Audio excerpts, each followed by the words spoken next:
video games are bigger than ever. Seems like more people are playing them now than, I think probably more people actually are playing them now than ever in the industry's history.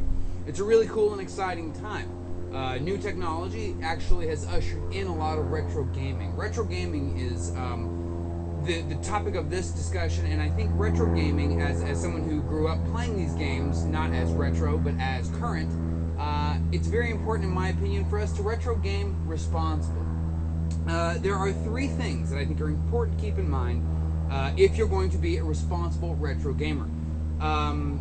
The first, I believe, is that it's important to keep in mind the greater social and cultural context of these video games that we're playing from back in the day, you know?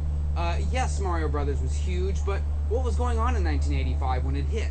Things like this. So it's important in my mind to really, in order to really fully appreciate the climate in which a game was created, it's important to look at the movies that were popular, music that was big, popular dances. These kinds of things, I think, help, are essential in truly understanding and appreciating the context in which video games and their hardware, the hardware that runs them, the consoles that runs these games, is released. I think it's important to understand the context by looking at society at the time of release. The number two most important thing to keep in mind in order to be a responsible retro gamer, I believe, is to really appreciate that every piece of hardware, every video game console, does indeed bring something significant in some way or another to video gaming as a whole, to video gaming as a pastime. This is very important, and it's very easy to look at certain consoles, a lot of the ones that technically failed. It's easy, particularly with some of them, to look at them and say, you know, this is just a waste. You know, it was a waste of money, waste of effort, waste of dollars, waste of everything. You know, it was just a waste of money on the part of the producer and certainly on the end consumers. And that's not necessarily true, particularly now that we're able to go back and purchase these games that were perhaps too expensive at the time of release, but are now affordable.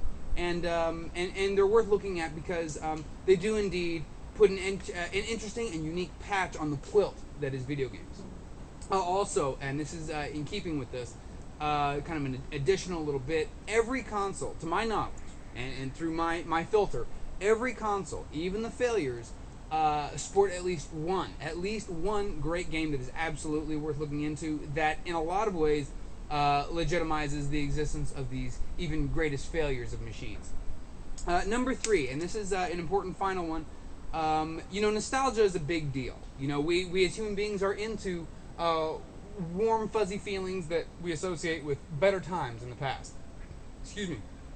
Video gaming, as we all know, is, you know, it's chock full of people who think they're right, think others are wrong. Fanboyism, as it's known.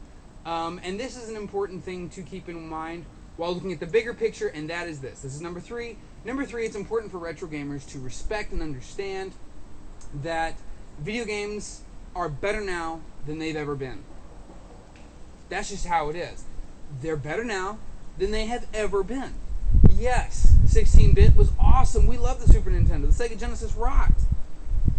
You know, the best games on those consoles, sure, they hold up, and that's why we're downloading them via our Wii now, but, you know, frankly, games now are better than they've ever been, so it's important, I think, to appreciate the fact, this gives way to, I think, the bigger picture here, and that is, no matter when you are around to experience the games originally, whether you were or not able to experience them as they were released.